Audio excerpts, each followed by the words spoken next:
పోటీ చేయాలా లేకపోతే ఒంటరిగా పోటీ చేయాలనేది మా జాతీయ అధ్యక్షురాలు మాయావతి గారు.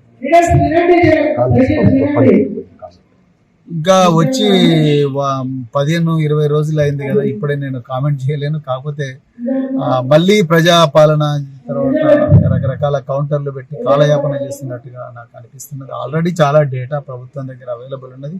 ఆ డేటాను వాడుకొని ముందరికి పోతే అయిపోతుండే. కానీ ఎనీవే ప్రభుత్వం కొత్తది కాబట్టి ఇప్పుడే మరి వాళ్ళని విమర్శించడం సరికాదని చెప్పేసి నేను అంటున్నా. కాకపోతే గత బీఆర్ఎస్ ప్రభుత్వం చేసిన తప్పులు ఏవైతే ఉన్నాయో ఆ తప్పులు మరి ఇక్కడ కూడా జరిగితే మాత్రం ప్రజలు ఈసారి కూడా క్షమించారు.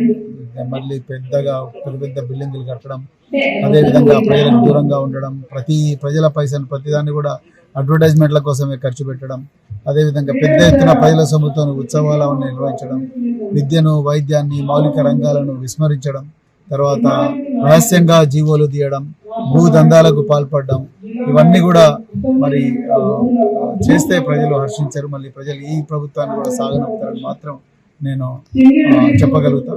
ఎందుకంటే మరి ఈ పరిస్థితి రాకూడదనే ఇవాళ కాంగ్రెస్ ప్రభుత్వాన్ని తీసుకొచ్చారు.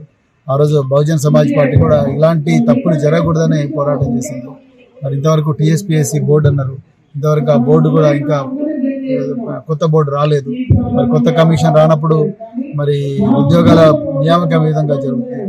అదేవిధంగా మరి ఇంకా చాలా రంగాలు ధరణి పోర్టల్ రద్దు అన్నారు. వాళ్ళ దాంట్లోనే చెప్పారు రేవంత్ రెడ్డి గారు చాలా స్పీచ్లు చెప్పారు. మరి ధరణి పోర్టల్ ఇంతవరకు రద్దు కాలేదు, వాళ్ళు కమిటీ చేసిందన్నారు. కమిటీలతో కాలయాపన చేయడం గత ప్రభుత్వంలో చాలా జరిగింది.